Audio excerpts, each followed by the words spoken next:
Hello everyone, hope you're doing well. It's time to have a look at another vehicle that is coming in update 2.29, and this is the Barak 2. The Barak 2 is an F-16, specifically the F-16D Block 40, which is why it's a twin-seater, the C being the single, the D being the twin.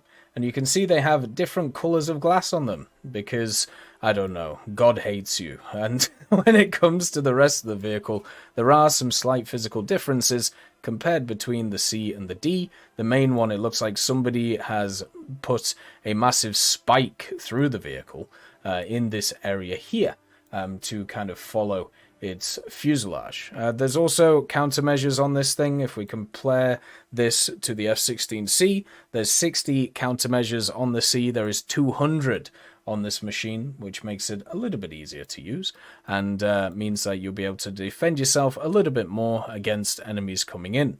Now, there are some things that this is missing compared to the C though. So you gain a pilot, or a gunner as it's known, but you lose some of its attributes.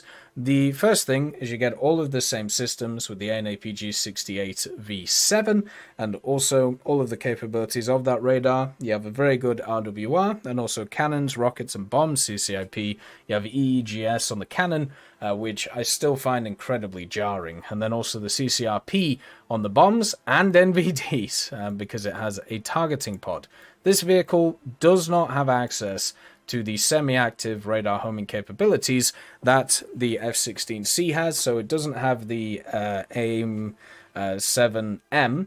Instead, it just has AIM-9Ls to keep it air combat ready, but it also has a ton of different ground ordnance, which is what this thing is more about. You know, you have access to, of course, the AIM-9Ls, which is nice. You have the upgraded other areas, like the radar, the engine, and stuff like that.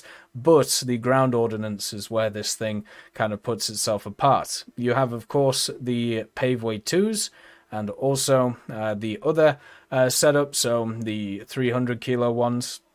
Then also you have the 1,000 kilo ones and the standard GBU-16 Paveway 2s as well with 1,092 pounds.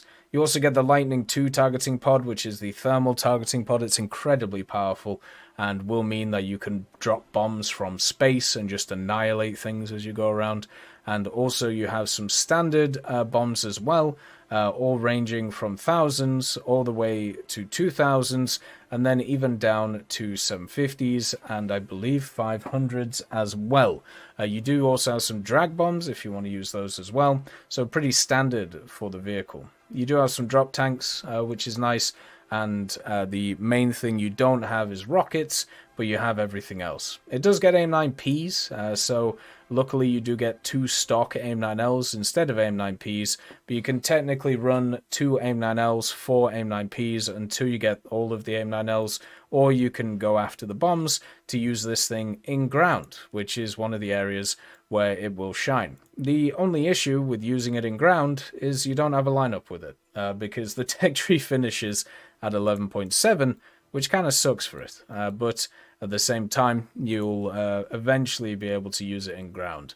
As offensive weaponry goes, we've talked about the missiles, the bombs, and all that stuff.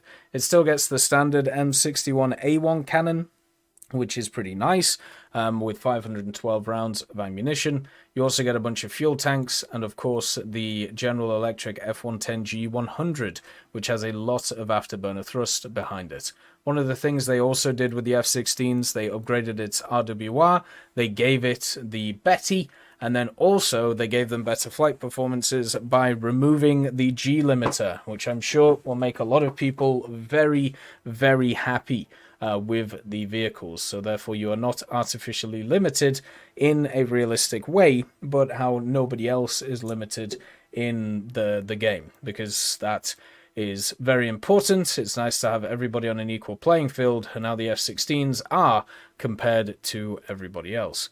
So looking at its customization, you don't have anything fancy yet, but what you do have in this compared to the other F-16 is its cockpit is modeled. The F-16D doesn't have its cockpit there yet, but this machine, the F-16D, does, and you can see it is just fantastic. Has that beautiful yellow tint has the radar and also RWR, and now you can see one of the improvements that they've given to this vehicle compared to other ones. So it isn't just the Betty, but also it shows you what is locking you on the RWR. So I'm getting locked by a Tunguska, which is over there, and it tells you exactly what you are being locked by, which is just nuts when you think about it. It's very, very interesting the way that all of this is set up and how it's going to, you know, happen in the future. Also, Betty tells you if you have a lock on something, and you can kind of fire it in, but it's just nuts to think about how much War Thunder has changed over the years. It also has it has the head-mounted display, by the way, so you can move around all of the missiles that you want to use. So let's say you're like up here, and then you're turning around on the enemy, and you want to get a missile off before you fully turn around. Then you can do this, and then, you know, you can do that and plonk it. So very similar to the MiG-29, and hopefully other F-16s get similar capabilities as well. It just makes them super powerful and really good. The radar is fantastic as well. It's able to lock on to pretty much anything that you'll be able to find, and that just means it's air-to-air capabilities. Even though it doesn't have semi-actives, it'll be easier to find units and also be able to track them and slave the AIM-9L to the radar, which is one of its really nice features. Now you can do stuff like this, and you know, it'll just slave to it, so you don't have to worry about it. It's something that a lot of these kind of AIM-9s do, but the AIM-9L being such a potent one, it'll be able to hit them up and just annihilate things. It does have the standard air brake, you know, at the back, so you can slow down super quickly if you need to get behind something. It's also a vehicle which has access to very good acceleration, and also has access to very good deceleration, meaning that if you want to dogfight, if you want to get down quickly and you want to get around, you are able to. It's not something that a ton of stuff does very efficiently, but the F-16 is incredibly good with it. So if you do get in a dogfight with many of the different planes in the game, you're able to just kind of annihilate them in the way that you play. So it's just another addition to this vehicle. You can see here the targeting pod, the lightning, which we talked about. Even the CCIP is having a bit of a go at everything. But you have the fuel tank as well that we talked about, just in case you screw something up. But you can see here that it does have the thermal targeting pod, which is really nice, and also it just can do just some wonderful things from high altitude.